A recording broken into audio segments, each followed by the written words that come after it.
guys, nandito na kami sa airport, Manila Airport, Terminal 2.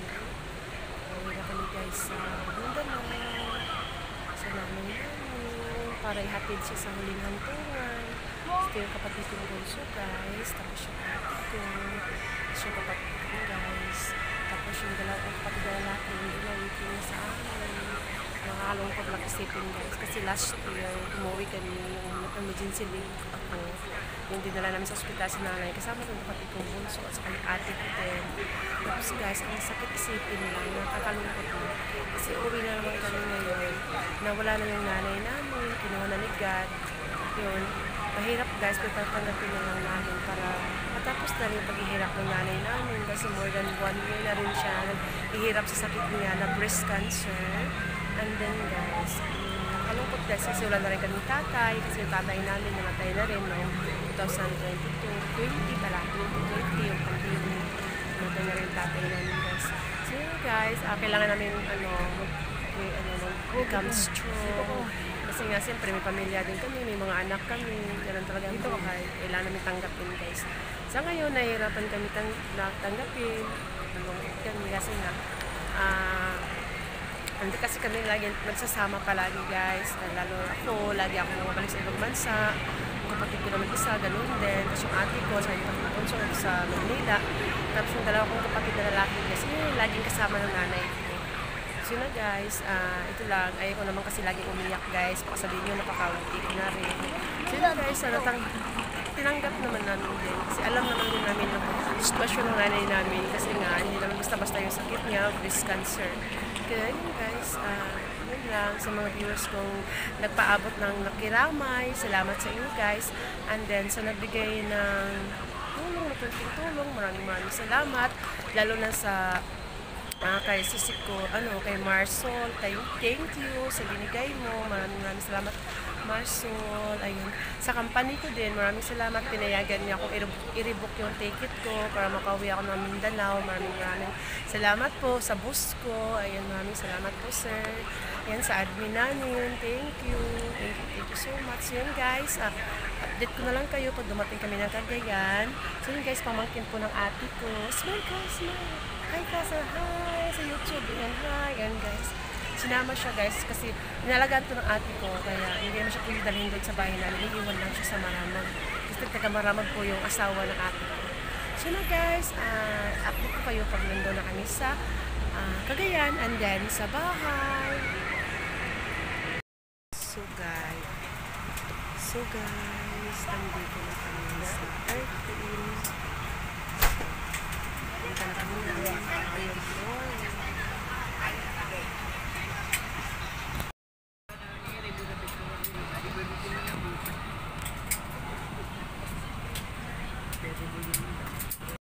Guys, nakababa na kami sa airplane. Nauna kasi is may pituan kasi kami. So, sinantay namin si ate. Kasi hindi kami, guys, magkalapit ng upuan. Ayan siya. Labas na sa amin ng papa. So, guys,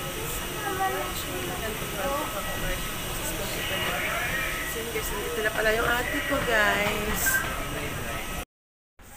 So guys, nandito na kami sa labas guys. Inantay namin yung sundo namin.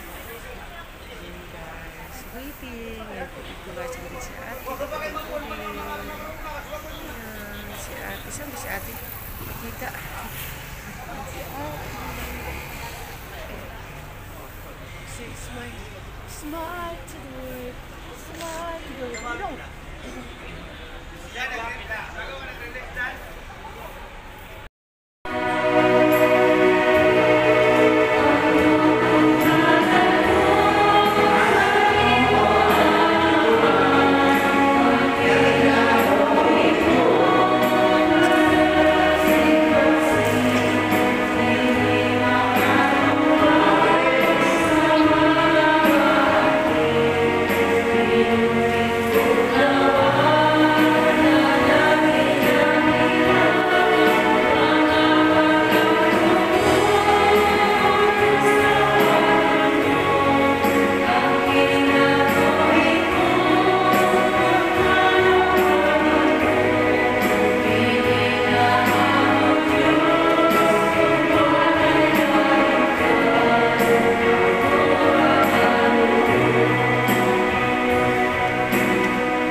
Sige,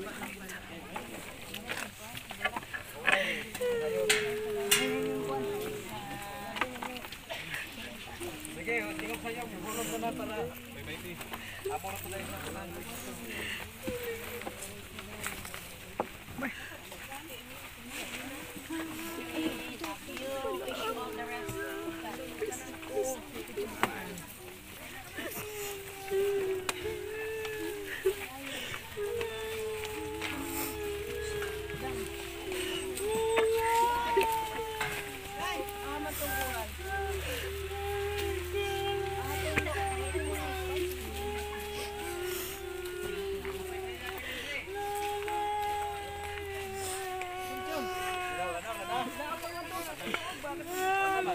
Pag dapat dito sa kuan, kato yung mga kuan dito, yung gamit nga gikuan sa kuan. Asa tong blue katong kuan, kato yung supot dito sa sakyanan.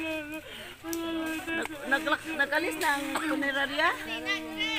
Oh, narao, isunod na. Ito si Auntie Ida ni Butang.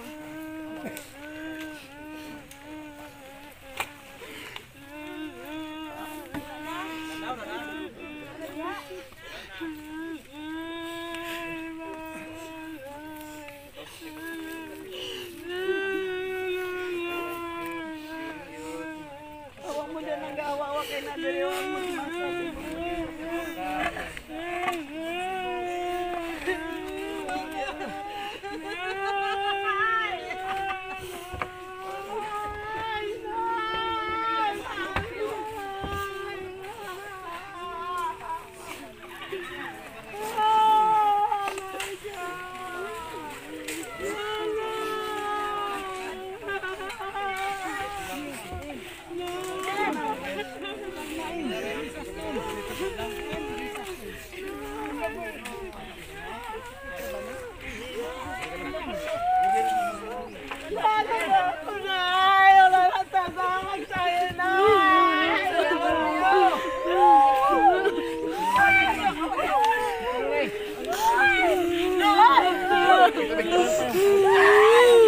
Guys, pasyal muna kami kay nanay. 9 days niya ngayon. So guys, hindi pa masyadong tuyo yung ano niya kasi maulan palagi dito. So, pasyal muna kami bago uwi, babalik sa Maynila, sa trabaho. Yung guys, mga kapatid ko, kapatid ni nanay, yung isa si Mama Carria, si Ma'am Maghanoy, and si Ma'am Maghanoy, ito yung mama namin, tapos si Ate Joy, tapos yan si Manang Ising. So guys, nag-hard lang kami ng tricycle, ayan, 2 tricycle guys, kasi malayo to sa amin. So guys, yung borol, ano talaga, yung ano pala, pansyon ng papa ko, malayo dito sa mama ko. Ayaw na, diri na ibutan doon na kay Lang ibutang pa space. nila diri doon para sa arko.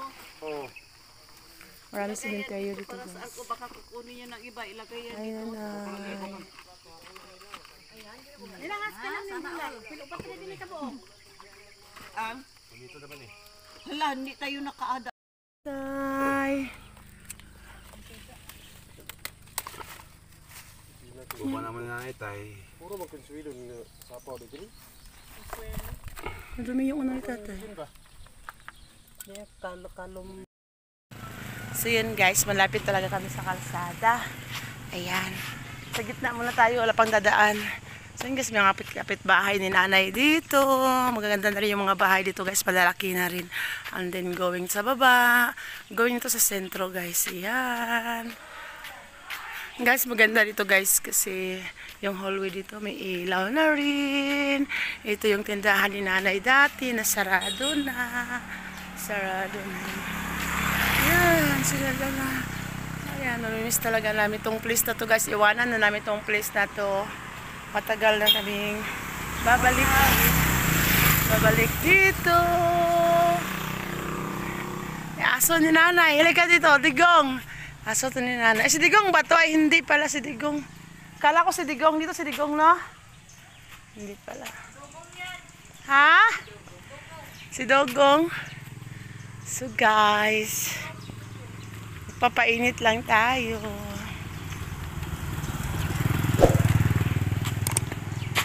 O, diba? Halika, Let!